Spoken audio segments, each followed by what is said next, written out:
Okay mga boss, sa video natin ngayon, magkakabit tayo ng Wi-Fi. Itong TP-Link, yan yung model niya mga boss. TL-WR840N. So, ayan po yung nakakabit natin.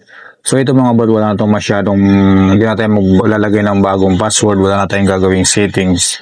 So, ito mga boss ay plug and play lang. Okay, panoorin natin mga boss. Very simple lang po ang magkakabit nito.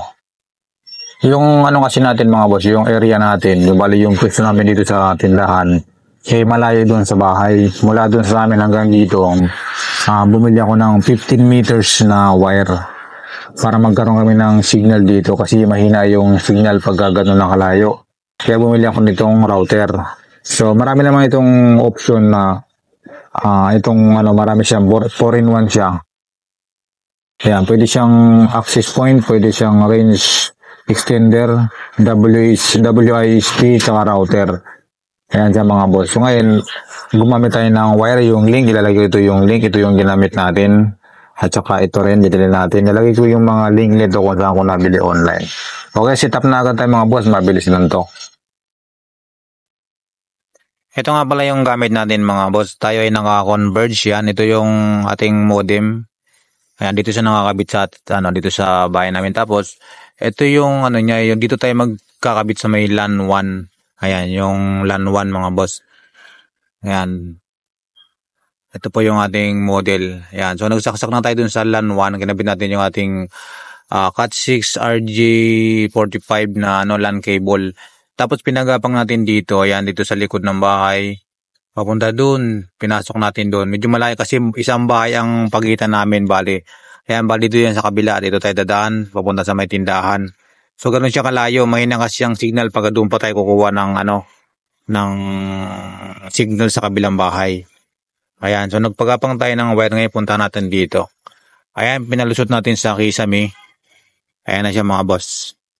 Ayan, tapos meron din yung saksakan. Para dito natin saksak yung ating router. No, dito pumasok. Ito na yung kabilang dulo nung RJ45 na na Cat6 na LAN cable.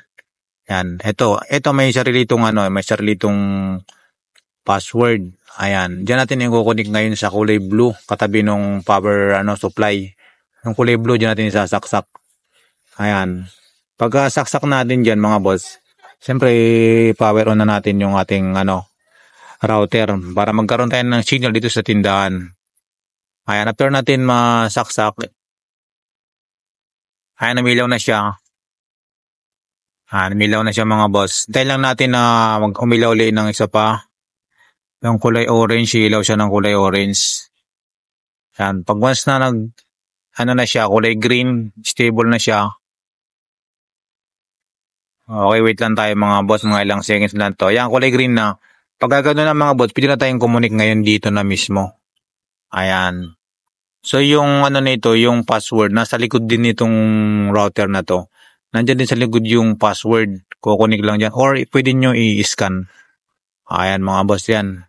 Nandiyan yung password. Diyan na kayo ngayon kukunik. Ayan. So very simple lang po mga boss. Okay, try natin mag-connect mga boss Ayan yung password, nandiyan. Tapos nandiyan din yung QR code. Para mabilis pakita natin sa screen record natin, actual tayo na pagko-connect. Kung gagana na talaga siya mga bossing. Ayan. So ngayon dito tayo sa ating cellphone. Ayan, tayo, screen recording tayo. Ayan, try natin connect. Ngayon wala tayong signal ngayon sa Wi-Fi ba mga boss. Dapat search natin yung Wi-Fi. Okay, yan, nakita natin yung TP-Link. Ayan, pwede natin maglagay ng password or scan na lang natin yung QR code dito sa likod ng Wi-Fi. Ayan, scan lang natin yan para makakonect tayo. So kasi mga boss, connected tayo dyan. Ayan, connected na tayo. Ngayon, punta tayo sa try tayo mag-YouTube kung mag-open siya. Ayan, gumagana siya mga boss.